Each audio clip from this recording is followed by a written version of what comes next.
अस्सलामुअलैकुम, welcome to YouTube channel tips and tricks. आज हम आपको बताएंगे क़यामत के रोज़ दोज़ख में औरतें ज़्यादातर क्यों जाएंगी और किस वजह से जाएंगी। सो इस तरह की वीडियो देखने के लिए हमारे चैनल को सब्सक्राइब कर दें, लाइक करें एंड शेयर ज़रूर कर दें।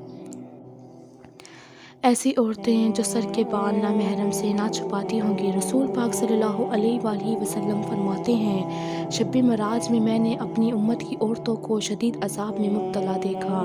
मैंने एक औरत को देखा जो अपने बालों से लटकी हुई थी और इसका दिमाग पिघल रहा था। वो ये औरत थी जो नामहरमों को अपने बाल दिखाती थी।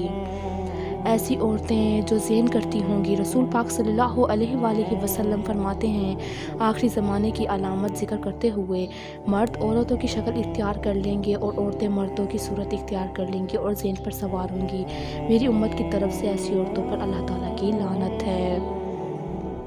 वो औरतें जो नामहरमों के सामने आ जाती होंगी। रसूल पाक सल्लल्लाहु अलैहि वसल्लम फरमाते हैं, मैंने शब मिराज में अपनी उम्मत की औरतों को सख्त तरीन अज़ाब में मुब्तला देखा। मैंने एक औरत को देखा जिसके बदन का गोश्त आग की कैंची से कटा जा रहा है। वो ये ऐसी औरत थी जो अपने नामहरमों के सामने पेश किया करती थी।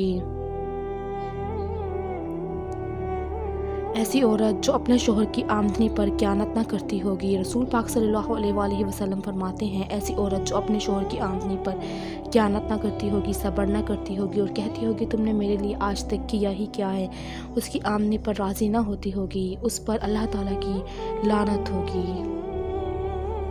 आजकल तो पाकिस्तान के यही हालात हैं कि औरतें मर्द क्या रूप ले रही हैं। यही क़यामत की निशानी है। हमारे प्यारे नबी सल्लल्लाहु अलैहि वसल्लम बिल्कुल सही फरमाते थे, आखिरी वक्त में औरतें सबसे ज़्यादा ज़ेन इख्तियार करेंगी और मर्दों के सामने आएंगी और अपने शोहर का कहना ना मानेंगी। अभी नामहरमों के सामने आएंगी और कमाने लगेंगी। और आपको तो पता है कि औरत की कमाई में